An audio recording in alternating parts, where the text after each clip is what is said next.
Thank you, Dr. Hester. Please be seated.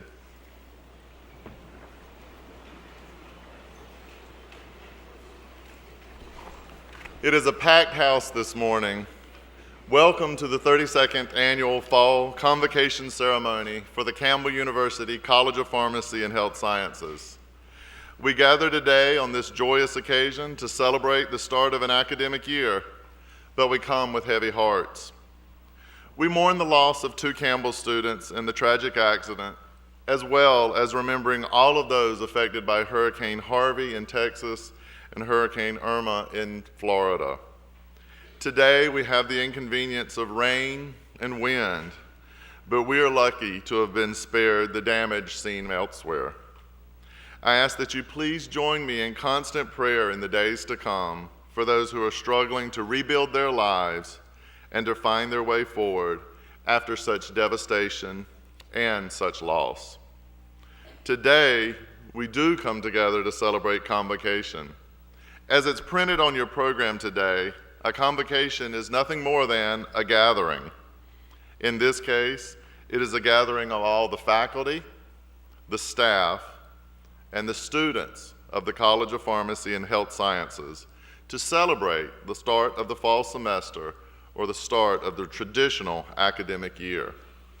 A significant majority of the individuals who make up the College of Pharmacy and Health Sciences are in this room today, but we are also streaming video of this ceremony for our online Master of Science and Clinical Research students who reside all over the state of North Carolina and beyond, including students in Louisiana, Georgia, Virginia, Pennsylvania, Ohio, and Indiana. This streaming is a new addition for us, and I welcome each one of you that is joining us online. This year, we've also included in our convocation for the first time the Bachelor of Science nursing students as we prepare to graduate the charter class this May. As the college has grown and expanded to include more programs, this event has also grown and evolved. I look forward to this event each year as we all come together to celebrate our common mission to educate and to become healthcare professionals who will function effectively as a part of the interdisciplinary team to meet existing and future healthcare needs and who will provide leadership to their professions. The College of Pharmacy and Health Sciences has been all about leading with purpose since its founding, and we educate professionals to make a difference both to their patients and to the profession. While all of us are in the College of Pharmacy and Health Sciences share a common goal, we are a diverse group of individuals studying, teaching, and researching in fields of pharmaceutical sciences, clinical research, pharmacy practice, public health, medicine through the Physician Assistant Practice Program, physical therapy, and nursing. Each discipline is a critical part of improving the lives that we serve, from drug discovery and development to the diagnosis and disease management, from the individual patient to the entire communities for which we serve. We all contribute to the health and wellness of those individuals. The work of the faculty and the work you are training for makes the difference each and every day. Your impact is huge. Students, keep up the hard work in your studies and in developing your professional skills so that you can live purposeful lives of meaningful service. Faculty and staff, continue your diligent efforts to make a positive impact on the students and the patients that they will serve. It is very hard work, but anything of value requires effort, time, and energy. Today, we come together to celebrate the traditional start of the academic year and recognize those who will be graduating soon. Some just a little sooner than others, as our physical therapy students will graduate in December, but the majority of the other programs have their senior graduation in May. Today, we will take a pause to look forward to the challenges and to the accomplishments for the year ahead as we embark on the academic year. I'd like to extend my appreciation for your attendance today and for the attendance of several special guests, including members of the Campbell University administration, the faculty and staff of the College of Pharmacy and Health Sciences, the Advisory Council and Community Boards, as well as the Alumni Association Board of Directors. In addition, we have family members and guests of the platform party here with us today. We're very happy that each of them and each of you have joined us as we start this academic year. We have a great program before us this morning that will inspire us for the year to come. But I want to pause just a moment and echo the words of the late Dr. Jack Watts, a longtime friend of the college and Campbell University trustee. Would hardly be convocation if we didn't talk about being involved. Dr. Watts attended the first 29 convocation ceremonies and spoke at the first 29 convocation ceremonies for the College of Pharmacy and Health Sciences, and he encouraged each one of us to get involved. Now more than ever, it is important for you to advocate and support your profession and the healthcare professions in general as the healthcare system continues its rapid evolution for efficiency and cost containment, while at the same time aiming to provide excellent, evidence-based care for all patients.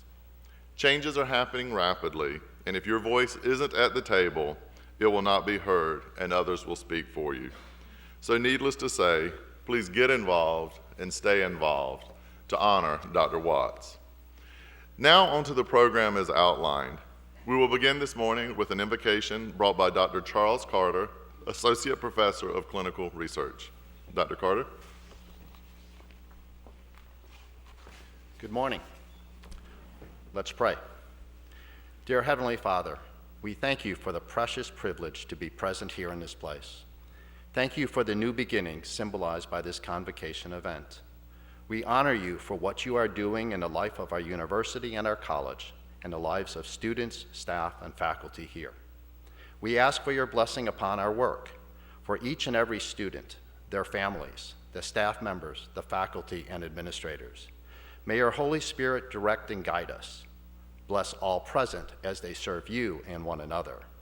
Thank you for the gift of today. Refresh us. Enable us to discover and show your presence to each person that we meet and every event that we participate this academic year. Teach us when to speak, when to listen, when to ponder, and when to share. In moments of challenge and decision, direct and tune our hearts to the whisperings of your wisdom. Preside over our labors and studies and bless all of our endeavors. When our day goes well, may we rejoice and be thankful. When it grows difficult, surprise us with new possibilities. Help us build a community united through your love that results in service to others. We thank you, Lord, for everything that widens our knowledge and equips us for more fully the task of life and living. Teach us to know our own strengths, that we may use to the fullest the gifts and talents which you have given us. Help us share a loving concern for each other at all times. Provide for all the people that have been impacted by Hurricanes Harvey and Irma. Bless the souls and bless the families of Brandon and Judson in the days and weeks and months to come as they go through the process of healing. Above all, Lord, help us truly know you, for you are the giver of all true wisdom and eternal life. In Jesus' name I pray, amen.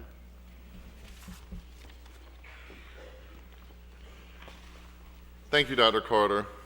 It gives me great pleasure at this time to introduce the 5th president of Campbell University, Dr. J. Bradley Creed. Dr. Creed has been president for a little bit over 2 years. I imagine he knows the exact date and time. I've heard him quote that a couple of different times. And this year, he has initiated his strategic plan will move us forward as we lead with purpose. Dr. Creed is a native of Jacksonville, Texas, and received his Bachelor of Arts in Religion from Baylor University and his Master of Divinity and Doctor of Philosophy degrees from Southwestern Baptist Theological Seminary in Fort Worth, Texas. Before coming to Campbell University, Dr. Creed was the provost, an executive vice president, and professor of religion at Samford University in Birmingham, Alabama. Prior to joining Samford, Dr. Creed was the professor of Christian history, Associate Dean and Dean of the George W. Truett Theological Seminary at Baylor University in Waco, Texas.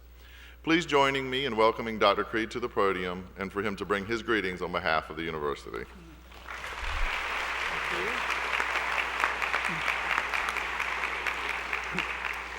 Thank you, Dr. Adams. Welcome to you students and faculty. I am the 5th president of the university. I've been so for 2 years, 1 month, and 11 days. And I bring greetings to this 32nd Convocation Ceremony of the College of Pharmacy and Health Sciences. The university has ceremonies for wrapping things up. We call that graduation. And in a twist of word meaning, we also refer to that as commencement. So when we come to an ending, we call it a beginning, for to commence something is to start. I've never seen a school like Campbell that has ceremonies for kicking things off, and we call it convocation. And it's important that we do that. In a sense, they serve as bookends to the academic year. For soon enough, we get involved in studying for exams, trying to complete the course, doing all the things that occupy our minds as students and faculty, and we forget some of the larger reasons for why we're here. So if just for a little while today, we'll pause to think about why we're here and the importance of the calling that we're following, and for you specifically, your calling to be healthcare professionals. That's what brings us all together. Campbell University did not begin with a commencement ceremony. It began with a convocation ceremony, though they didn't call it that. It was on a cold January in 1887 on this plot of land somewhere when the founder, J.A. Campbell, gathered with the first class of students, 16 boys ranging in ages from 9 to 19, to start the first class of the Buies Creek Academy. And so today we're all a part of a long and storied tradition, kind of carrying the torch and passing it along, but a chance today to remember why we're here, to give thanks to God, and devote ourselves again to doing our best to our ability and serving others with the skills that we've been given. I'm glad you're here. It's good to see you.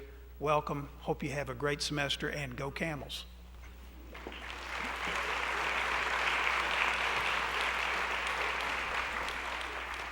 Thank you, Dr. Creed. I will now introduce several individuals that will bring marks without further interruption. We will begin with Dr. Marcus Stanland, a 2014 PharmD MBA, 2011 Masters of Clinical Research graduate, and the President-elect for the College of Pharmacy and Health Sciences Alumni Association Board of Directors. Dr. Stanland will be followed directly by comments from Ms. Amber Oakes, President of the Pharmacy Student Executive Board and 2019 PharmD candidate. After Ms. Oakes, we will enjoy remarks from Ms. Rabina Dadarians, a 2018 Master of Science in Pharmaceutical Sciences candidate, and then Ms. Mary Carr Allen, a 2019 Dual Public Health Master of Physician Assistant Practice candidate. We will conclude the remarks this morning from Ms. Mary Hollis Demeron, a 2018 Doctor of Physical Therapy candidate. I look forward to the remarks from each one, which will go without interruption. Dr. Stanland?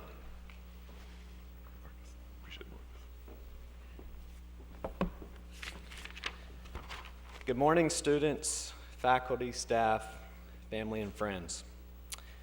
I bring greetings from the CPHS Alumni Association Board of Directors as well.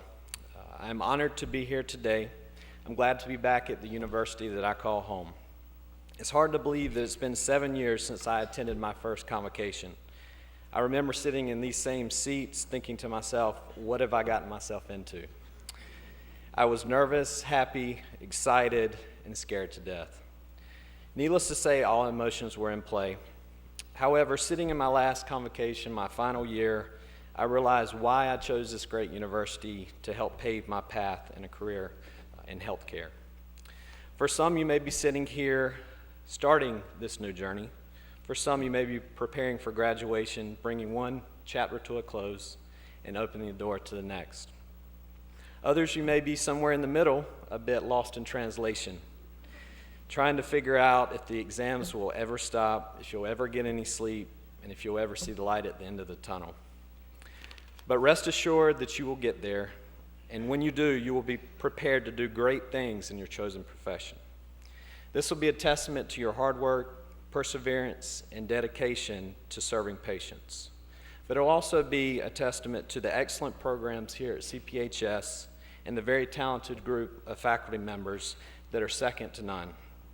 They will be there every step of the way to help support, guide, and mold you into the highly skilled practitioner that you will be.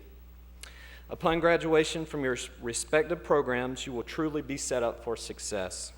I look forward to seeing the amazing things that you all will do.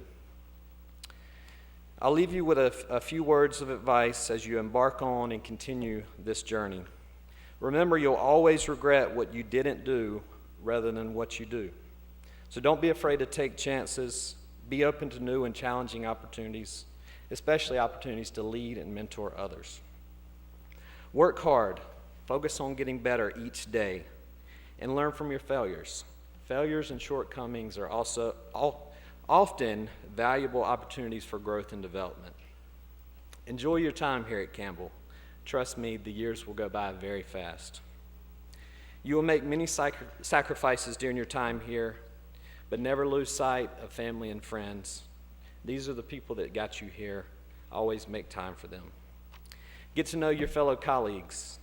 There's a good chance that these people sitting next to you will be lifelong friends and coworkers. Building strong relationships here will translate into better collaboration in clinical care. Get involved and network. The connections you make here will be very valuable at some point in your career. Once you begin practicing, you will realize how small the healthcare system is. Finally, I'll leave you with this quote.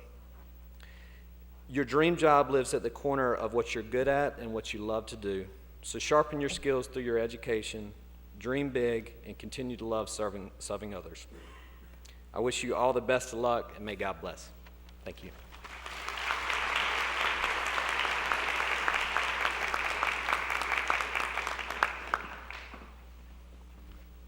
Hey guys, I'm Amber Oakes. I'm a third-year pharmacy student.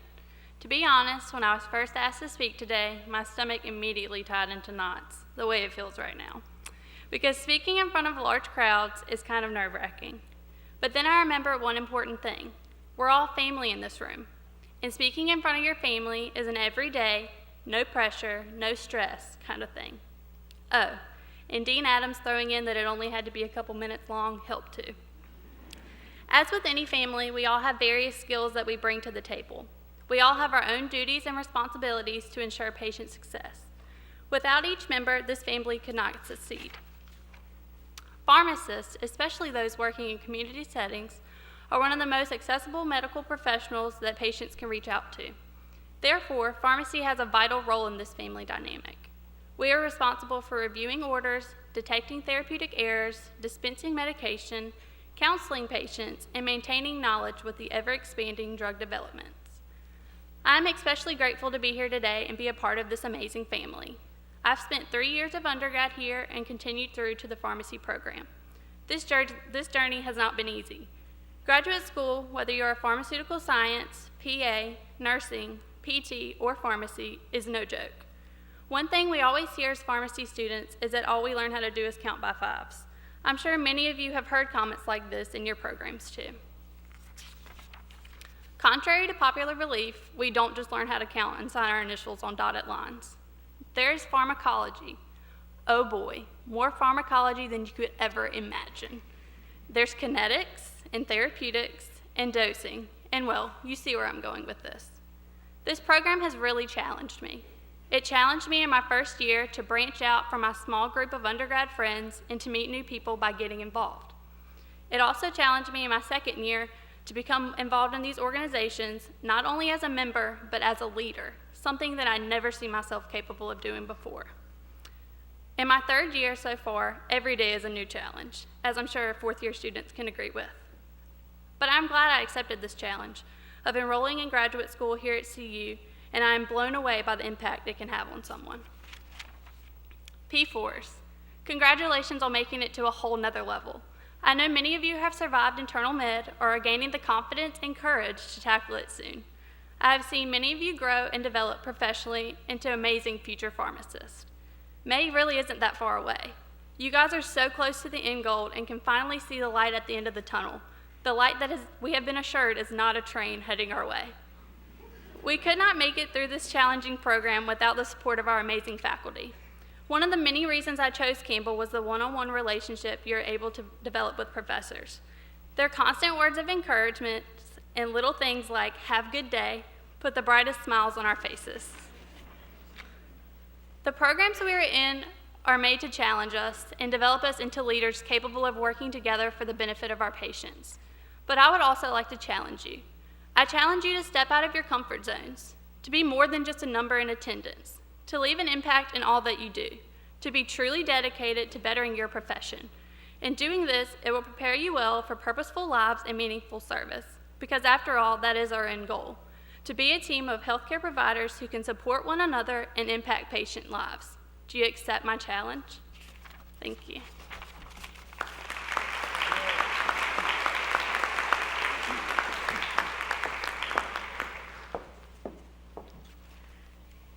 Good morning, faculty, staff, and fellow students.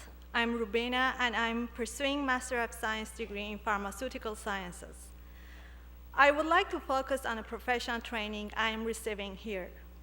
Apart from a strong love for coffee and late nights that as many of you can relate to, this university is also giving me a plan and path forward into a career purpose and meaning. The moment we all throw our caps into the air at commencement, our degrees, although it's just a piece of paper, will speak volumes of the good that we can contribute to society. We should consider ourselves fortunate to be acquiring various kinds of proficiency and training courtesy of the inspiring faculty at this university. Take it from me, the theory and practical training we are obtaining here will be immensely helpful when applied to the respective career paths we choose. I say this with confidence as I arrived here after working for years at several pharmaceutical companies. During my time in workforce, I faced numerous challenges and issues that I was not fully equipped to deal with, but that is changing. I am learning how to better approach to such challenges and issues here at Campbell. The professional development and training I am receiving here are thoroughly preparing me in pharmaceutics. For example, I'm acquiring extensive skills in how to formulate various drug products and dosage forms, the steps involved in the production of medication, and why some drugs have better absorption rates compared to others. I'm employing knowledge and practice of different analytical instruments and developing testing methods to assess the active ingredients in drug products effectively. I'm sure if you think about it, you have similar examples that are relevant to your course of study and its prospective application to your field. With this essential know-how, I will soon consider myself a new thread in the tapestry of America's healthcare system. At one time, tuberculosis was a fatal illness. Now, treatment is available. That's just one example.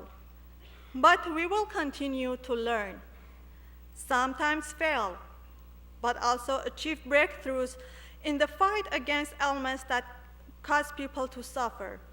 That includes people we know, friends, family, and loved ones. Campbell University is teaching me how pharmaceutics is symbiotic to the healthcare sciences.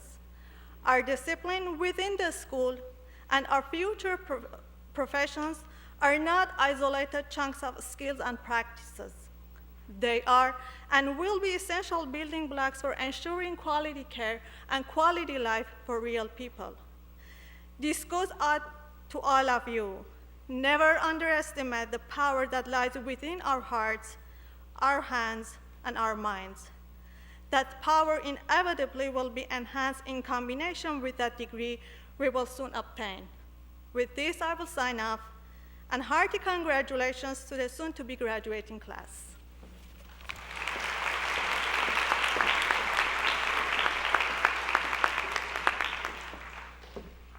Good morning. My name is Mary Carr Allen, and I'm a dual public health and physician assistant student. I'm going to start by reading an excerpt from a book that has had a huge influence on my life and my decision to want to be a physician assistant. It is entitled, Don't Waste Your Life, and it's written by John Piper. You don't have to know a lot of things for your life to make a lasting difference in the world, but you do have to know the few great things that matter and then be willing to live for them and die for them. The people that make a durable difference in the world are not the people who have mastered many things, but who have been mastered by a few great things. So what does this mean for us as students in the Campbell College of Pharmacy and Health Sciences? How can we be mastered by a few great things? We can do this by keeping our eyes fixed on God's purpose for our lives, by remembering that we are all part of something bigger than ourselves, by not losing sight of the fact that we were designed for human connection, to enter into other people's pain, as well as share in their joy. I think we can all relate to the stress of school, but as one of my mentors once reminded me, we must constantly ask, what's the greater purpose in what I'm experiencing? It's easy to get lost in the minutia, and I know we've all had nights when we sit down to study and we don't even know where to begin because we feel so overwhelmed. But remembering our purpose helps us press on. Remembering our purpose helps us stay focused on what really matters. Remembering our purpose drives us to a posture of trusting in our past, living in the present, and preparing for our future, amidst the note card making and memorizing and test taking. So how are we in the PA school remembering our purpose? We're learning to lose ourselves as we are being trained. It's all about the patient. This is a beautiful reality that contradicts human tendency. As humans, it is natural to be selfish and occupied by our own needs and desires. But as we dive into our medical training, our professors are reminding us to remember our purpose of a life dedicated to loving and serving others. This helps us pull out of our own insecurities and refocus our attention to the needs of other people. Last year, during my experience in the public health program, I had the opportunity of serving alongside the North Carolina Farm Workers Project, which works to improve the health of migrant farm workers and their families by providing funding, training, and assistance to a network of healthcare providers.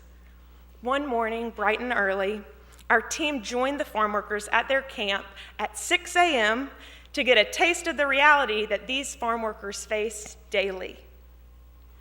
As I stood in the field picking sweet potatoes along my classmates and among the farm workers, I was convicted of my own desires to seek comfort, and the manual labor was a lot more tiring than I expected.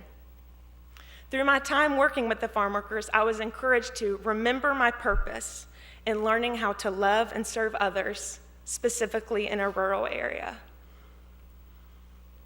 I'm thankful for the opportunity that Campbell has given me and given each of us by fostering an environment where we learn to be comfortable with being uncomfortable. As students in the College of Pharmacy and Health Sciences, we are expected to lead with purpose. Every day, we must remind ourselves of the calling God has placed on our hearts to go into the medical profession. Every decision we make must be filtered through the lens of our purpose. We must fight to remember that we were created for something bigger than ourselves. And in order to tap into that reality, we must constantly put the needs of other people before our own. My hope is that we can all leave a legacy here at Campbell through maintaining a posture of humility and gratitude as we are being mastered by what matters most, a life dedicated to loving and serving others. Thank you.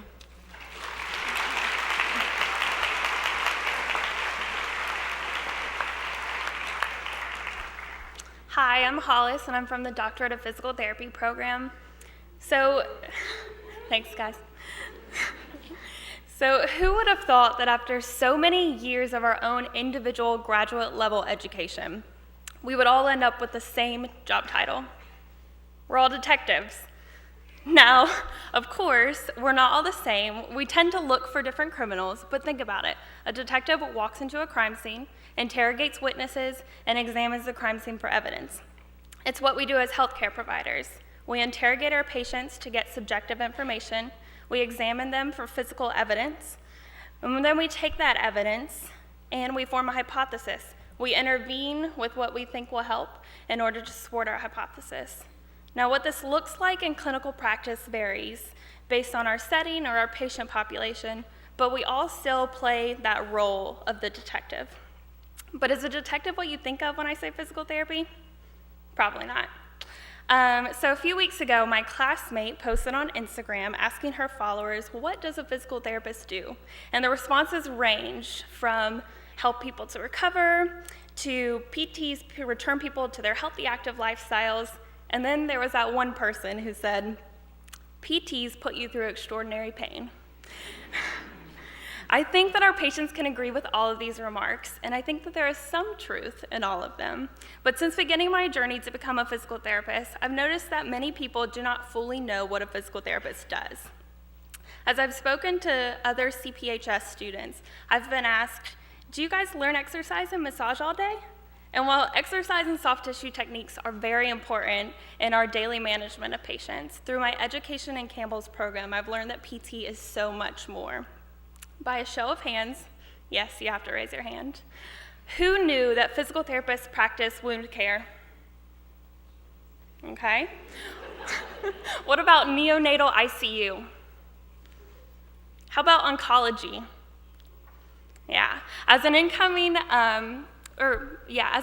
student, I definitely did not know that all of these areas of specialty practice existed, let alone that even my orthopedic patients would have an immense neural component to their rehab. These are areas in which physical therapists can work, and they're very diverse, and Campbell strives to provide students with opportunities to explore these areas. This is where Campbell's program truly shines. We have student special interest groups for acute care, neuro, exercise, manual therapy, and pediatrics, in which students get to delve further into their area of interest. These are areas that PT students may choose to complete a residency or fellowship in post-graduation in order to further specialize. Our special interest groups host guest lectures, volunteer, develop educational materials, participate in opportunities outside of required class time. We go to conferences, we present at conferences, and we attend local meetings and state meetings. And these are all ways that we're preparing our students to work in specialty areas. As you guys can see, physical therapy works with patients ages 0 to 100, all health conditions, and we can be seen in almost any specialty area imaginable. But with my profession's diversity, if I had to summarize PT in one sentence, it would be, a physical therapist is the patient's missing piece. No matter patient age, diagnosis, health condition, physical ability, or practice setting, one thing remains constant. The physical therapist works as a detective to determine the patient's major impairment. The PT helps supply that missing piece and works together with the patient to accomplish goals. And this can be as minimal as rolling over to bed, getting back to work, or as extreme as competing in the CrossFit Games. Their ability to return to full participation depends on their healthcare teams, clinical reasoning, and interventions. Honestly, this is why I love physical therapy, because it's a puzzle of analyzing tasks, breaking down movements, and determining what each individual patient needs, just as a detective examines a crime scene. But a patient's quality of care is always better when they have a good network of family of healthcare providers. With direct access, physical therapists are thoroughly educated on how to screen out medical conditions that are outside of our scope of practice. When we come across these patients that aren't appropriate for PT, we need to be able to call our network of physicians, PAs, nurses, pharmacists, and public health providers in order to get the best quality of care for our patients. And I'm happy to say that this is already happening in our pro bono clinics on campus. If we have a patient we suspect to have chronic pain and cognitive behavioral therapy isn't working, we need to be able to call our pharmacists, our PAs, our nurses, and maybe discuss other pain management options. And in a society that is often defined as sedentary, unhealthy, and overweight, we all need public health to help with preventative measures. And last but not least, we cannot forget those who are developing new medications to help all of us manage our patients' symptoms. Basically, we need each other, and our patients need all of us to work together. As the famous Brazilian soccer player Pelé said, "A team is not made up of isolated individuals.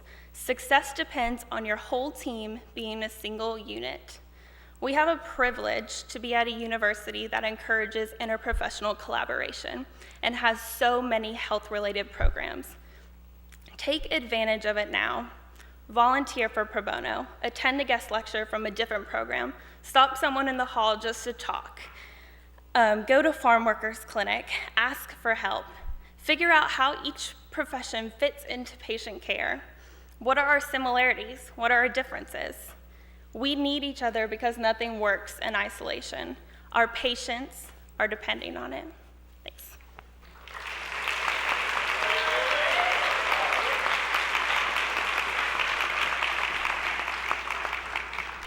Thank you all, students. I appreciate your comments and your time and your perspective as we think about this interprofessional family and how we all fit together and work together for the good of the student learning, for the good of the faculty collaborations, and for the good of the patient ultimately.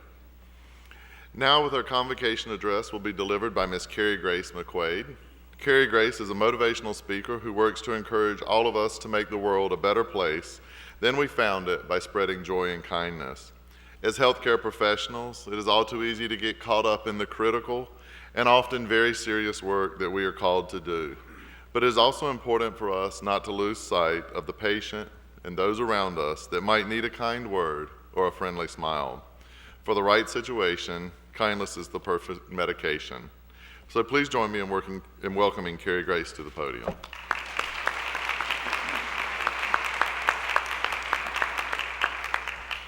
Good morning, dear distinguished faculty, staff, and the oh-so-amazing students of Campbell University. Thank you so much for having me. It is an honor and a privilege to be here. I'm one of those speakers who likes audience participation from time to time, so please humor me. As a child, how many of you got excited about buying school supplies every single year? You can raise your hand. Me too. My type A 6-year-old self lived for August and September when my parents would take me to the store and let me pick out new pencils, new binders, and new folders. So welcome to the new start of a year for you. There's something really fun and undeniably exciting about a fresh new start. As I thought about your fresh new start on your academic year, I thought, what would I want to hear if I were in your shoes? So I came up with 5 things to tell you, to hopefully encourage and inspire you. You'll likely forget most of them, but if you only remember one thing, remember this: high five someone today. I know it sounds silly. Some of you are probably rolling your eyes in your seat.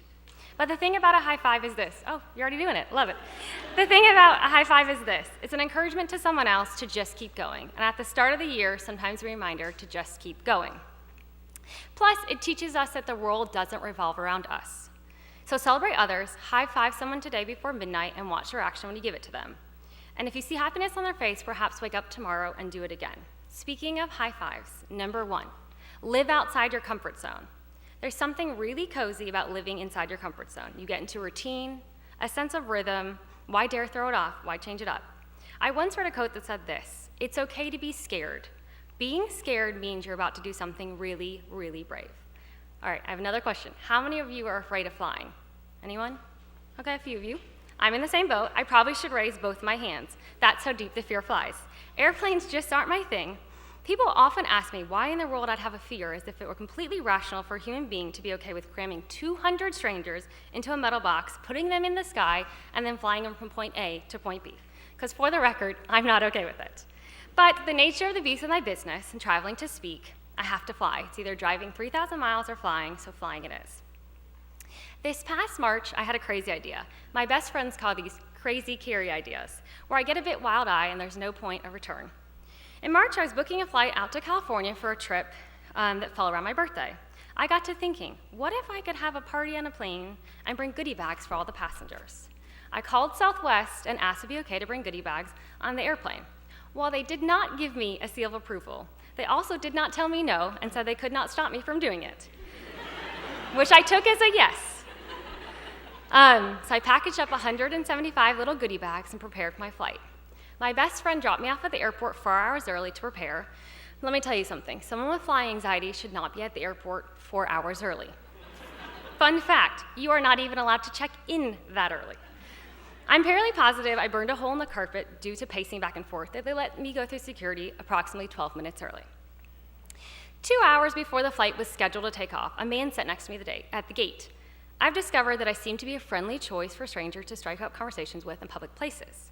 However, at airports, I probably should wear a t-shirt that says, "I'm a nightmare dressed like a daydream." We got to talking, swapping stories about life.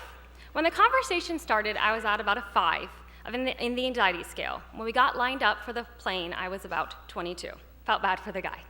At this point, he can tell me I'm one issue away from having a nervous breakdown. He also can see I'm struggling with my one purse item, which is a massive bag that I've crammed everything into, and my carry-on, which is an entire duffel bag full of treats for the strangers on the plane. He suggests carrying my treat bag on the plane. He shows me that his boarding number is not that far ahead of me, and he tells me his name is Mitch, which was important at this point because we're talking about giving my bag to a stranger. I said yes, despite the TSA announcement blasting over the loudspeaker, which basically tells you the #1 no-no in airplane safety is letting your bag out of your sight. I ran through all the things my mother would say from the TSA jail, and it should give me a lecture about why in the world did you give your bag to someone you just met. But he carried the items on, put them in the overhead bin, and seemed to be an upstanding human being, so I just rolled with it. I declared the carry-on with the flight attendant, who looked a bit bewildered, and told me he'd come back later once he had a plan. So 2 hours in the flight attendants, all 4 of them, announced that it was party time over the loudspeaker.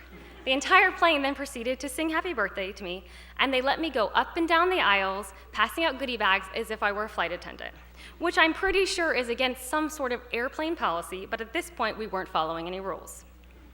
Somewhere along the flight, I forgot about the fear of flying because love always wins that battle. I hugged a ton of strangers that day, made eye contact with every single human being on that flight, learned some people's names, high-fived almost half of them, and came to realize that I'll never forget that flight, the love, the community, and the people I met in that 4-hour trip we took together. And I realized that really amazing things happen when you step out of your comfort zone and do things that scare the pants off you. Number 2, fail. Fail a whole lot and then get back up. Now, I know you don't get all up in arms about, isn't this girl supposed to inspire us? Doesn't she want us to succeed? Yes, I want you to go to all your classes and do well in school, but hear me out. Life tells you to tuck failure under the rug, tells you to be ashamed of mistakes and missteps. But failing just means you got up, you put your brave pants on, and you tried. You tried really hard. Failure should be a badge of honor you wear. You should wear it with pride. Most people never dare to try. While success is wonderful and great, failure is like a sharpening tool. It will be one of the best teachers you ever have. So go out there, fail a few times, you will find success along the way, and you will learn a whole lot in the process. Did you know that Thomas Edison failed 1,000 times? 1,000 times. And guess what happened when we got back out and tried one more time? The light bulb. In 2013, I got asked to do my first speaking gig. I was so excited that I gave an eager yes. I decided that I'd be a whole lot like Oprah, but instead of giving away cars, I'd pass out candy and say, you get candy, and you get candy, and you get candy. So I bought a 3-pound bag of Tootsie Roll Pops, crammed them into a suitcase. Then on the 3rd day of the conference, it was finally my turn to speak. It was a breakout session, so everyone sat in a semicircle on the floor and listened to me speak. I popped open the bag of candy and put them in my hand. This is where things take a left turn. What should have happened was a gentle underhand toss like you see at a holiday parade. What happened was I thought I was trying out for Major League Baseball. Took it in my hand and flung the lollipops into the audience, watched them ricochet off people's heads, bodies, and all fall to the ground with a thud. I'm fairly positive I ate a pint of ice cream and cried myself to sleep that night. And to those in the front row, fear not, I came empty-handed today. It was what I called an epic fail. After it was over, I second-guessed myself. Should I really become a speaker? Is this my path? Failure and its best friend, fear, will tell you to stay down and go home. But if I could go back to my 2013 version of myself, I would say this: You were brave, and you tried something new, and it didn't work out. And then I got on another stage, and another stage, and another stage, and I showed fear who the boss was. Failure and fear only win when you refuse to get back up and try again. So get up, dust yourself off, and keep going. The things you want most out in life, they never come easy. So fail along the way on your road to success. It'll prove to other people that you're a human being with a beating heart, just trying to do your best. Sometimes we all need a reminder every once in a while just how human we are. Number 3, learn how to make lemonade. We live in a crazy place and time in history. You are going to the health profession, which is unsure at certain best moment. And truth be told, we have no idea where it's heading. The unknown can often rear its ugly head in the form of fear, or can seem like a mighty mountain we don't know how to climb over. Opportunity is often disguised in the form of challenges, and many of us are afraid to even begin to tackle them. Life is unfair by nature. It's going to hand you sour lemons. This is just a matter of if, not when. Perhaps you've already been sent lemons by the dozen in your life, for which I am very sorry. The thing about lemons and lemonade is really about attitude and growth. Most people like to sit around and have a pity party with their lemons. They see them as unbearable challenges, so why even bother? Someone who can use a challenge and create opportunities is one who has mastered the skills of taking the world's most sour lemons and producing lemonade with it. When you're able to make lemonade, you're making sweetness out of a disappointment, a missed opportunity, or a loss. Once you've mastered the skills of making lemonade, you're able to help others. And because most of you are going careers that revolve around caring for others, learn how to make lemonade. You will quickly learn that your job title will never quite nail the description of the work you do. You are truly in the business of people.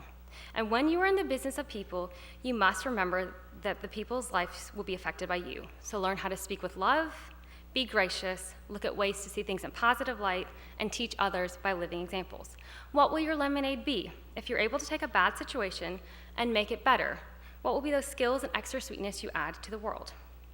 Number 4, your attitude matters. You are all going into professions one day where you're going to impact so many people. Some of you are going to sit bedside as a patient gets a cancer diagnosis. Others of you are going to spend months of your life trying to help someone recover from a terrible accident that left them unable to walk. One day, your attitude and your endless hours of strength training is going to give them a chance to walk again. While you cannot give their old life back to them, you can give them a chance for a new chapter. Some of you are going to spend hours doing clinical research looking for ways to keep people from getting sick or bounce back quicker.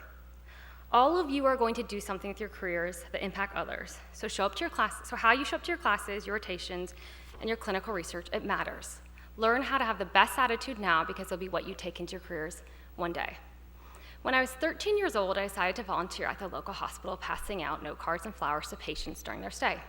They referred to us as candy stripers because we wore aprons and cute candy cape patterns, but perhaps someone should have explained the difference in spelling between striper and stripper so that my 13-year-old self did not go into the freshman year of high school writing a paper labeled, "My summer is a candy stripper." That's real. Despite not understanding how many P's go into certain words, I had an amazing summer. It probably changed me more than most experiences in life. I'd go into rooms day after day and visit with patients. I watched their eyes light up as they'd rip open the letters and cling to the hope. It's a miracle how words strung together give us power and strength to carry on. Sometimes the patients would be released early and all their cards be tucked into a large envelope and mailed to their home address. Then there would be other times you'd walk into a room and see the bedside stripped off and the room feeling very sterile. One of those times, a nurse came up to me and said, "Sweet child, you didn't make it in time." I don't know if those words will ever leave my soul. You didn't make it in time. Here is what my 13-year-old self learned serving at a hospital. You are given a very limited time here on earth, so make it count. Once you understand that, your attitude about everything will shift. You'll see the world differently. The person you cut off in traffic and gave the finger to, perhaps next time you'll think this: maybe he's rushing to see his dying mother and you'll smile at him instead. The cashier at Target who's a bit sassy at checkout, instead of being rude back, you'll give him or her a compliment knowing that perhaps they work 2 jobs just to put food on the table. The child who's making a scene at the grocery store, instead of giving the mother a judgmental look, maybe you will offer to help carry the groceries to the car. You may come to discover this child is fighting a rare disease. Perhaps you'll comfort a stranger instead of jumping to conclusions next time when you see someone suffering. Life is going to throw you endless reasons to have a bad attitude. It's going to hand you bad days. This is just a fact. But it's up to you how you handle these moments. Learn to go with the flow, be more flexible, spend your time being grateful for what you have, and stop spending your days measuring up against someone else. Spend time investing in becoming you. You are the only you that will ever exist on planet Earth. So be the best dang version of yourself that you can be. And number 5, last but certainly not least, be kind. Every time I turn on the news, I'm reminded somewhere along the way we've forgotten the power of kindness, which is one of the most powerful gifts we've all been given. And we all could use a reminder just how powerful and necessary kindness is in the world. The old Taylor Swift once said, "No matter what happens in life, be good to others. Being good to others is a beautiful legacy to leave behind. So learn how to speak with love. Love is a universal language that all can understand." Somewhere along the way, we've forgotten just how powerful and beautiful it truly is. Speak it until you are fluent in it. Go to your lectures, your rotations, and one day your careers with love being the only language you speak to others. This is how kindness works. It goes out and just loves everybody. It does not see skin tones or bank accounts or fancy cars. It does not see career paths or failures. It looks past all the things that divide us and see us as the same, all as equals, because at the end of the day, we're all just human beings putting our pants on one leg at a time. On May 9th, my phone rang with an unknown number. I typically ignore them, but this time I answered and said hello. The sweet lady on the other line introduced herself as someone who worked for the bone marrow registry and gently reminded myself I had signed up a few years prior. Oh yes, I thought to myself about the summer of 2015 when I took giant Q-tips, swabbed my cheeks, put them in a mailer, and sent them off, and then completely forgot about it. She said my DNA had matched someone else and asked if I'd be interested in saving a life. So I put a yes on the table. I went through the testing, waited a very long 60 days, only to find out my person wasn't quite ready for a transplant. But if the time comes and he needs it, I'll volunteer to do it in a heartbeat. I don't tell you this story in hopes of you running out and registering to donate bone marrow, but you are more than welcome to. I tell you this because the power of kindness is simply this. Someone has a need. Someone has a need, and you have the resources, the God-given talent, the skills to fill it. So fill it. It's very easy to feel like we should wait to take action. We tell ourselves when I get to fill in the blank, I'll do it, I'll start. But life isn't meant to be a waiting room. So get up and get going. You can do small things now. Never underestimate the power of smallness. We live in a world that screams, do big, bold things. And why big, bold things are great, start small. Smile at a stranger. Greet a fellow classmate you haven't met yet. Go out of your way to help someone, even if it doesn't benefit you. Kindness is not about what you get in return. It's about giving love away, knowing it may never come back to you. Time is the greatest commodity we have. It's easy to say, I don't have time. You are busy with school, rotations, and all the things that come with getting a degree. But do you have 10 seconds today?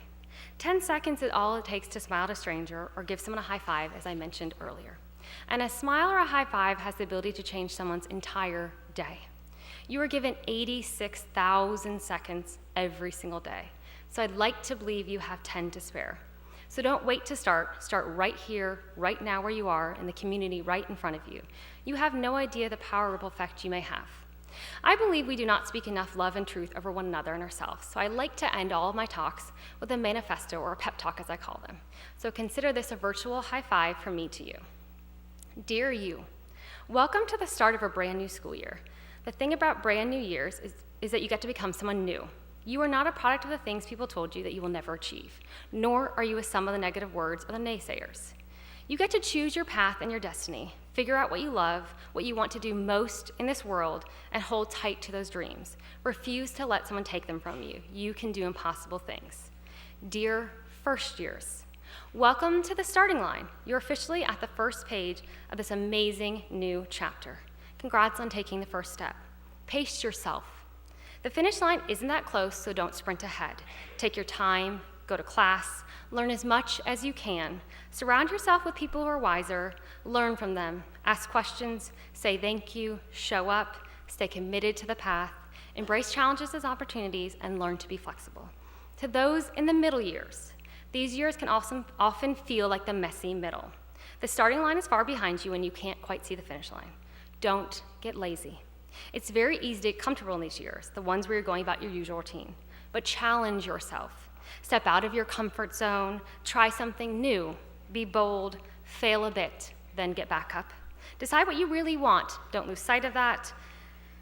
You can do anything you want, so keep trucking along, continue to make progress, set goals, and push yourself. And to those in your final year, congratulations, the end is in sight. But do not wish this year away. Soak up every last minute you have here at this amazing university. Learn. Go out of your way to help others who are behind you in years in the program. Go to your rotations, your clinicals, go to your classes.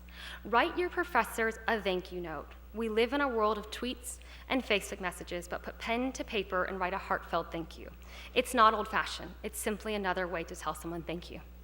They have spent months of their lives pouring into you, so come graduation, you will feel equipped and ready to tackle your careers. Do not lose sight of what really matters. You are here to grow and learn and become the best versions of yourself. Careers will matter. You will need to pay your bills. But more than anything, the legacy you leave behind will matter most, so make your life count for something. To all of you, some days the world is going to feel like a massive ocean, and you like the tiniest fish in the sea. But know you are going to make an impact. You're given 86,000 seconds each day. Give some of that time away to others. You are here in this very moment on purpose. Soak up everything this university has to offer you.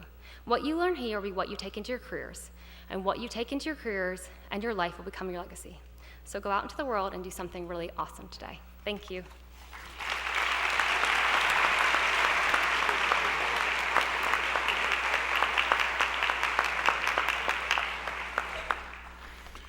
Thank you, Carrie Grace. As healthcare professionals, focusing on our patients and recognizing the impact that we have, or the potential impact that we have, and that it can go a very long way in this world is something worth remembering and thinking about. And it's the smallest little things. I look forward to giving you a lot of you high fives as I see you around today and tomorrow and in the times to come, for sure. As we come to the end of our time together, I'd like to take this opportunity to thank Ms. Pam Roberts, Ms. Lee Holquist, Ms. Crystal Dark, and the many, many College of Pharmacy and Health Sciences staff members who planned and executed this event. Events like today that run seamlessly require hours of preparation and planning, as well as countless numbers of hands on the floors today, around the places, in the rooms, moving in the back scenes to make it happen. These can all easily go unnoticed, and I wanted to take a moment to acknowledge the hard work that they do. I also wanted to thank and recognize Dr. Hester for providing the excellent musical offerings today. And finally, each one of you for your participation and your attendance in this very special service.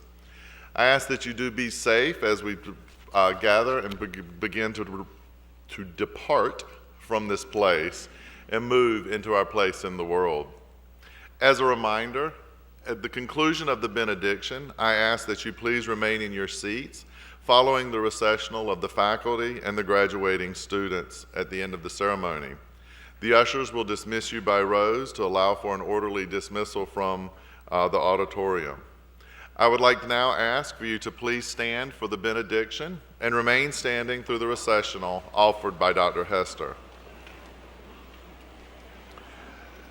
Dr. Sharon Birmingham, Associate Professor of Nursing, will bring the benediction. Dr. Birmingham. Let us pray.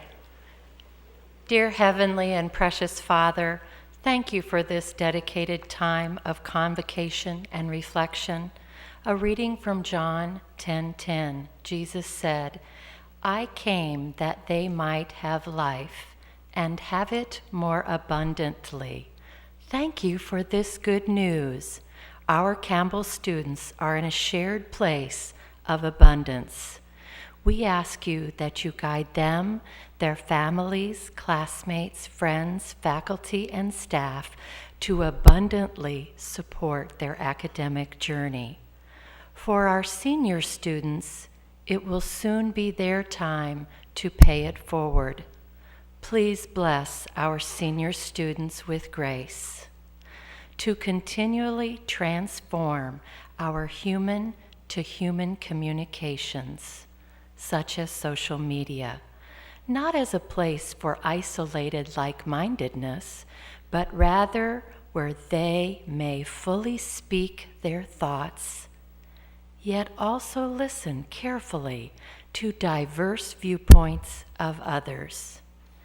And given your guidance, they may seek and find the abundance of common ground to improve our discourse, heal divisions, and foster peace. The Campbell abundance is alive here today, and it grants us the time to grow intellectually and affectionately in faith, invited into a life of meaning and of service to those in need. May the Lord bless you and keep you, and may the Lord make his face shine upon you and be gracious to you and give you peace. Amen.